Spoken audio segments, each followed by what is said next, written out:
What's going on, Animal Crossing fans? My name is Blaze, and today I want to bring in some new information about Animal Crossing New Horizons. I kind of thought that they were done talking about the game after E3 was over. I thought there was going to be no more information present, at least not for a little while. And several news outlets got a chance to talk to both Kyogoku and Nogami about about some of the features in Animal Crossing and kind of shed some light on some of the things that we were kind of curious about. So IGN is kind of one of the main proponents of this, and I think that's where a lot of the information comes from. So I'll credit them for some of the information they put out there.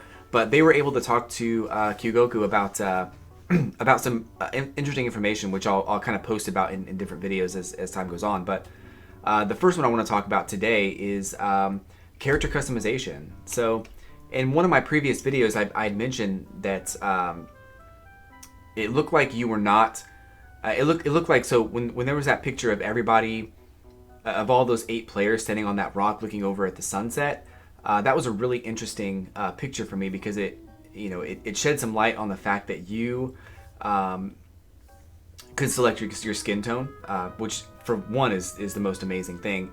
I also noticed in that picture that there was nobody had like rosy cheeks or freckles or any other like distinguishing feature, which I thought was kind of strange. And my initial impression was that they didn't have those features because nobody in those 8 players selected those features as a cosmetic feature for their character. We've since discovered that is true. That character customization is pretty much fully featured. You can select your skin tone, facial features, eye color, hair color, and this is coming from IGN, an interview with IGN and Kyogoku. One of the things you can do is you can. So this is what they say.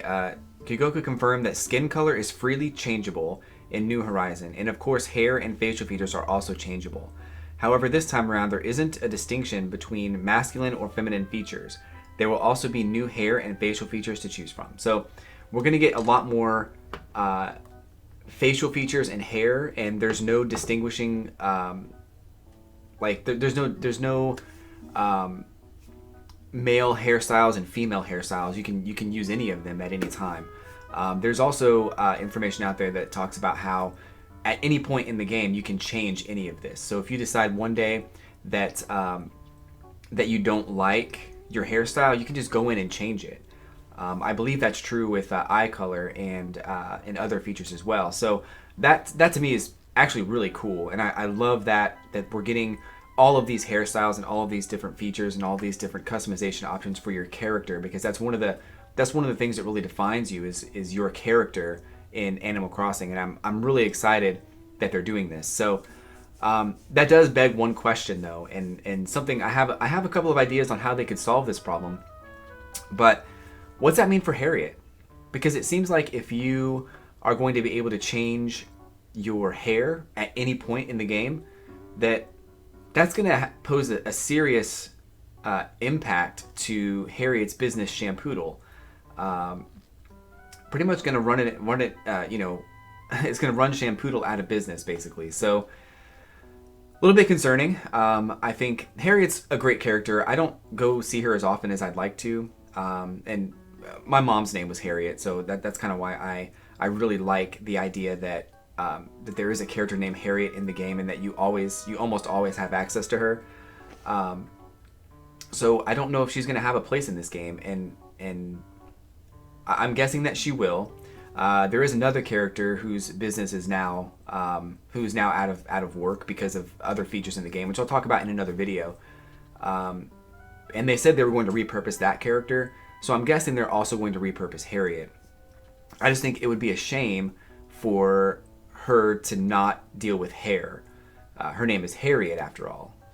So I don't know what that means exactly, but some of the ideas I had after talking with a couple of friends and thinking it over myself is that Harriet could potentially be a place to buy wigs. So you may be able to buy like wigs from her that you can put on your character. Now, one of the things I thought of was that while that's cool that you can buy a wig, I'm not sure if that is something that you would need to do, seeing as how you can change your hairstyle at any time that you want to. The only way I can think of to justify that is if you were able to buy wigs in certain colors that you can't normally access. So my thoughts on that are that you'll be able to choose your hair color and your hairstyle, but my guess is that it's going to only be from natural hair colors that you can choose: blonde, brown, black, brunette, any of the natural hair colors, even gray if you wanted to. And if you wanted to get more bright colors, you could buy one of these wigs that you could wear, and it would have brighter colors, or would have like really wild and crazy, hairstyles that you could really only get by a wig. Something along those lines would be pretty cool. The other idea I had is that, speaking of color, maybe it's possible that you can visit Harriet and she would allow you to dye your hair in certain colors, whether you wanted to go in and get frosted tips or something like that. You could probably do something like that with her. Or if you wanted to go in and have bright green, bright pink, or bright blue hair, maybe that's an option as well.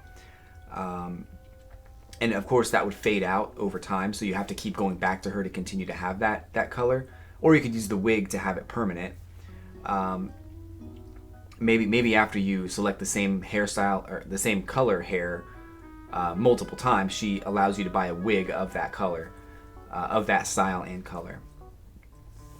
I think that'd be pretty cool. You may even be able to have like a gradient style of hair color, which would be very hard to do in reality, but I've seen it done. And or you could even have a like half purple, half green kind of a thing, which might be kind of cool. So I think that Harriet's going to definitely be in the game somewhere, and I think it would not be hard to find a place for her or to repurpose her in a different way. Shampoodle could still be open, and I'm really hoping that we get to see more of that. But anyway, let me know what you guys think. What would be a good alternative solution to Shampoodle? Maybe before I gave you my idea, you were thinking of something already. Definitely put that in the comments below. This is great information about hairstyles in the game and being able to customize your character at any point during the game. If you get tired of it, you can just change it up. And I'm really glad that they're doing that, and I want to see where it goes. So anyway, guys, thanks for watching, and I'll catch you on the next video.